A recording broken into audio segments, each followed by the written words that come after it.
لیے جب قیامت کا دن ہوگا، اس روایت کے راوی ہیں صحابی رسول جناب جابر ابن عبداللہ انصاری، جسے اللہ نے لمبی زندگی عطا کی تھی اور 5 اماموں کی زیارت کی ہے اس نے۔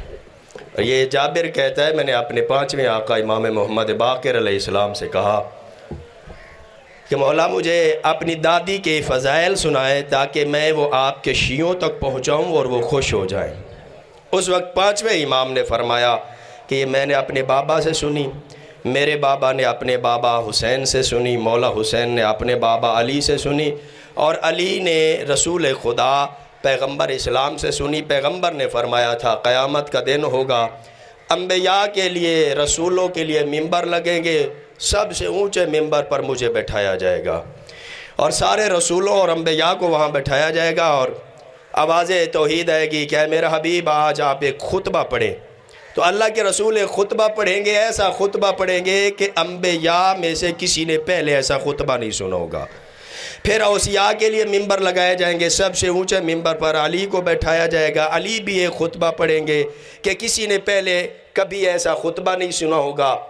پھر انبیاء کی ان اولادوں کے لیے جو صالح اولادیں ہیں ان کے لیے ممبر لگائے جائیں گے۔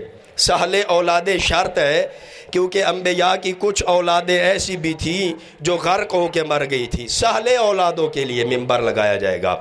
تو ان جو سب سے اونچا ممبر ہوگا اس پہ حسن و حسین کو بٹھایا جائے گا، اور یہ 2 بزرگوار بھی ایسا خطبہ پڑھیں گے، کسی نے پہلے ایسا خطبہ نہیں سنا ہوگا۔ پھر آواز توحید آئے گی، اے اہل محشر آنکھیں نیچی کرو، اب کنیز خدا، کنیز خاص فاطمہ زہرا آ رہی ہے، اللہم صلی علی محمد وآلہ۔ جب بی بی آئیں گی آواز توحید آئے گی کہ اے میرے حبیب کی بیٹی آپ جنت میں جائیں۔ بی بی کے لیے جنتی ناکہ لائی جائے گی، اور اس جنتی ناکہ پہ بی بی بیٹھا کے 70,000 ملائکہ دائیں بائیں ہوں گے جو اس کو بی بی کو جنت کی طرف لے کے جائیں گے۔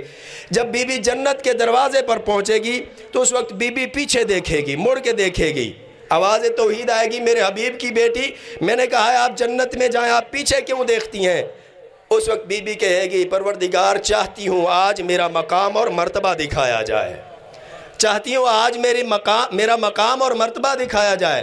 کیا چاہتی ہیں؟ کہا میں چاہتی ہوں کہ میرا کوئی شیعہ بھی وہ جہنم کی طرف نہ جائے جو میرے بیٹے حسین کا عزادار ہے، میں اسے جنت میں لے کے جاؤں گی۔ اللہ فرمائے گا جس کو چاہے اپنے شیعوں کو لے کے جنت میں جاؤ، اور بی بی امام فرماتے بی بی ایسے اپنے شیعوں کو اہل محشر سے چن لیں گی جیسے کوئی پرندہ خراب دانوں میں سے اچھے دانے کو چن لیتا ہے۔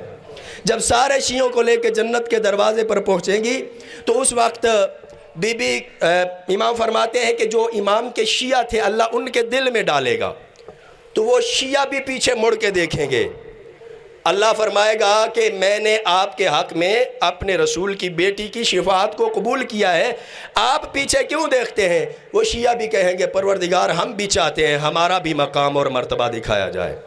تو اس وقت آواز توحید آئے گی، جاؤ واپس، جس کسی نے تمہیں فاطمہ کی محبت میں پانی پلایا، جس کسی نے تمہیں فاطمہ کی محبت میں کھانا کھلایا، جس کسی نے تمہیں فاطمہ کی محبت میں لباس پہنایا، جس کسی نے فاطمہ کی محبت میں تمہارے حق کا دفاع کیا ہے، جاؤ اور ان کا ہاتھ پکڑ کے انہیں بھی جنت میں لے جاؤ۔ قیامت کا دن ہوگا، ایسے فاطمہ زہرا کی شفاعت اللہ قبول فرمائے گا۔ اس وقت ایسا عالم ہوگا، اللہ فاطمہ پہ راضی ہوگا اور فاطمہ اللہ پہ راضی ہوگی۔ اسی لیے بی بی کو کہتے ہیں راضیہ اور مرضیہ۔ صحابہ کا مجمع، صحابہ کی کیا ہوتی ہے، صحابہ کی فضیلت کیا ہے کہ اللہ ان پہ راضی ہو، اللہ ان پہ راضی ہو۔ ایک حدیث ہے پیغمبر اسلام کی جس میں پیغمبر اسلام نے فرمایا کہ جس پہ میری بیٹی فاطمہ زہرا راضی ہو اس پہ اللہ راضی ہوتا ہے۔ صحابہ کا مجمع کیا ہے، صحابہ کا مرتبہ کیا ہے جس پہ وہ اللہ راضی ہو۔ انبیاء کا مرتبہ کیا ہے، وہ اللہ پہ راضی رہیں۔ فاطمہ کا مرتبہ کیا ہے، جس پہ فاطمہ راضی ہو اس پہ خدا راضی ہوتا ہے۔ اب میں دعوت خطاب دیتا ہوں جناب قبلہ مولانا محمد حنیف غدیری صاحب کو، تشریف لائیں اور فضائل محمد و آل محمد بیان فرمائیں۔